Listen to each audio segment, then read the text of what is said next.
Capítulo 1. Os três iniciados. A filosofia hermética. Os lábios da sabedoria estão fechados, exceto aos ouvidos do entendimento. O Caibalion. Do Velho Egito saíam os preceitos fundamentais esotéricos e ocultos que tão fortemente têm influenciado as filosofias de todas as raças, nações e povos por vários milhares de anos. O Egito, a terra das pirâmides e da esfinge, foi a pátria da sabedoria secreta e dos ensinamentos místicos. Todas as nações receberam dele a doutrina secreta. A Índia, a Pérsia, a Caldeia, a Média, a China, o Japão, a Assíria, a antiga Grécia e Roma e outros países antigos aproveitaram lautamente dos fatos do conhecimento que os hierofantes e mestres da terra de Ísis tão francamente ministravam aos que estavam preparados para participar da grande abundância de preceitos místicos e ocultos que as mentes superiores desse antigo país tinham continuamente condensado. No Antigo Egito, viveram os grandes adeptos e mestres que nunca mais foram avantajados e raras vezes foram igualados. Nos séculos que se passaram desde o tempo do grande Hermes, no Egito estava estabelecida a maior das lojas dos místicos. Pelas portas dos seus templos entravam os neófitos, que mais tarde, como hierofantes, adeptos e mestres, se espalharam por todas as partes da terra, levando consigo o precioso conhecimento que possuíam, ansiosos e desejosos de ensiná-los àqueles que estivessem preparados para recebê-lo. Todos os estudantes do oculto conhecem a dívida que têm para com os veneráveis mestres deste antigo país. Mas entre estes grandes mestres do Antigo Egito, existiu um que eles proclamavam como o mestre dos mestres. Este homem, se é que foi verdadeiramente um homem, viveu no Egito, na mais remota antiguidade. Ele foi conhecido sob o nome de Hermes Trismegisto. Foi o pai da ciência oculta, o fundador da astrologia, o descobridor da alquimia. Os detalhes da sua vida se perderam devido ao imenso espaço de tempo, que é de milhares de anos, e apesar de muitos países antigos disputarem entre si a honra de ter sido a sua pátria. A data da sua existência no Egito, na sua última encarnação nesse planeta, não é conhecida agora, mas foi fixada pelos primeiros tempos das mais remotas dinastias do Egito, muito antes do tempo de Moisés. As melhores autoridades consideram-no como contemporâneo de Abraão, e algumas tradições judaicas dizem claramente que Abraão adquiriu uma parte do seu conhecimento místico do próprio Hermes. Depois de ter passado muitos anos da sua partida desse plano de existência, a tradição afirma que viveu 300 anos. Os egípcios deificaram Hermes e fizeram dele um dos seus deuses sob o nome de Tote. Anos depois, os povos da antiga Grécia também deificaram com o nome de Hermes, o deus da sabedoria. Os egípcios reverenciaram por muitos séculos a sua memória, denominando-o o mensageiro dos deuses e ajuntando-lhe como distintivo do seu antigo título, Trimegisto, que significa o 3 vezes grande, o grande entre os grandes. Em todos os países antigos, o nome de Hermes Trismegistus foi reverenciado, sendo este nome considerado como sinônimo de fonte de sabedoria. Ainda em nossos dias, empregamos o termo hermético no sentido de secreto, fechado de tal maneira que nada escapa, etc. Pela razão que os discípulos de Hermes sempre observaram o princípio do segredo nos seus preceitos. Eles ignoravam aquele não lançar as pérolas aos porcos, mas conservavam o preceito de dar leite às crianças, a carne aos homens feitos, máxima que são familiares a todos os leitores das escrituras cristãs, mas que já eram usados pelos egípcios muitos séculos antes da era cristã. Os preceitos herméticos estão espalhados em todos os países e em todas as religiões, mas não pertencem a nenhuma seita religiosa particular. Isso acontece por causa das divergências feitas pelos antigos instrutores, com o fim de evitar que a doutrina secreta fosse cristalizada em um credo. A sabedoria dessa precaução é clara para todos os estudantes de história.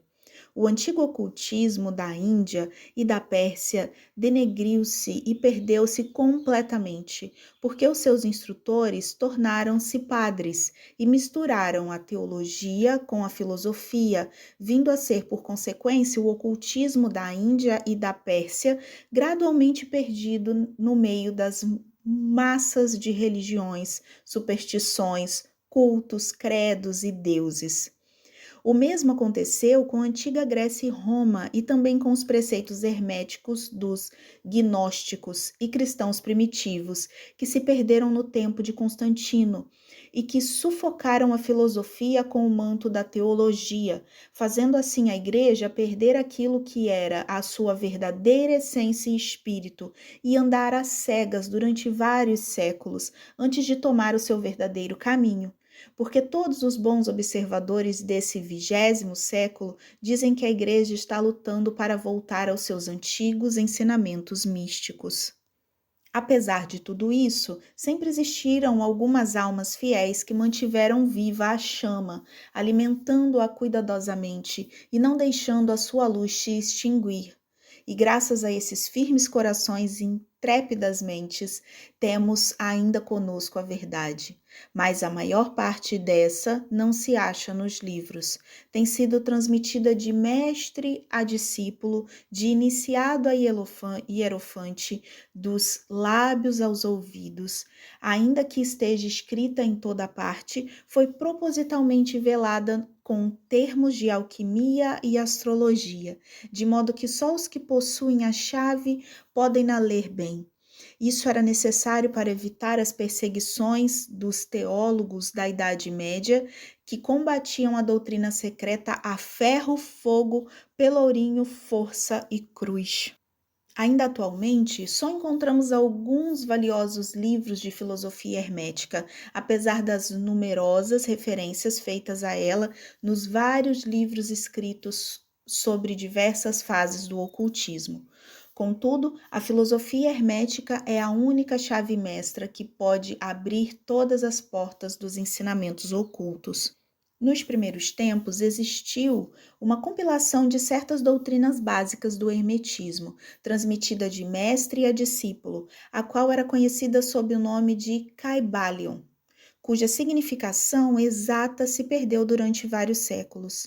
Este ensinamento é, contudo, conhecido por vários homens, a quem foi transmitido dos sábios aos ouvidos desde muitos séculos. Estes preceitos nunca foram escritos ou impressos até chegarem ao nosso conhecimento. Eram simplesmente uma coleção de máximas, preceitos e axiomas não inteligíveis aos profanos, mas que eram prontamente entendidos pelos estudantes e, além disso, eram depois explicados e aplicados pelos iniciados hermetistas aos neófitos. Estes preceitos constituíam realmente os princípios básicos da arte da alquimia hermética, que, contrariamente ao que geralmente se crê, baseia-se no domínio das forças mentais, em vez de no domínio dos elementos materiais, na transmutação das vibrações mentais em outras, em vez de na mudança de uma espécie de metal em outra. As lendas da pedra filosofal, que transformava qualquer metal em ouro, eram alegorias da filosofia hermética perfeitamente entendida por todos os estudantes do verdadeiro hermetismo. Neste livro, cuja primeira lição é esta, convidamos os estudantes a examinar os preceitos herméticos como tal, são expostos no Kybalion e explicados por nós, humildes estudantes desses preceitos, que apesar de termos o termo iniciados, somos simples estudantes aos pés de Hermes, o mestre. Nós lhes oferecemos muitos axiomas, máximas e preceitos do Kybalion, acompanhados de explicações e comentários, que cremos servir para tornar os seus preceitos mais compreensíveis aos estudantes modernos, principalmente porque o texto original é velado de propósito com termos obscuros. As máximas, os axiomas e preceitos originais do Kybalion são impressos em tipo diferente do tipo geral da nossa obra. Esperamos que os estudantes a quem oferecemos essa obra, como possam tirar muito proveito do estudo das suas páginas, como tiraram outros que passaram antes pelo caminho do adepto, nos séculos decorridos desde o tempo de Hermes Trismegisto, o mestre dos mestres, o 3 vezes grande. Diz o Kybalion. Em qualquer lugar que estejam os vestígios do mestre, os ouvidos daquele que estiverem preparados para receber o seu ensinamento se abrirão completamente. Quando os ouvidos do discípulo estão preparados para ouvir, então vêm os lábios para os encher com sabedoria.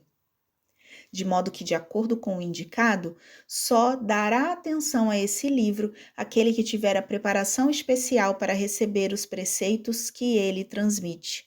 E, reciprocamente, quando o estudante estiver preparado para receber a verdade, também este livro lhe aparecerá. Essa é a lei.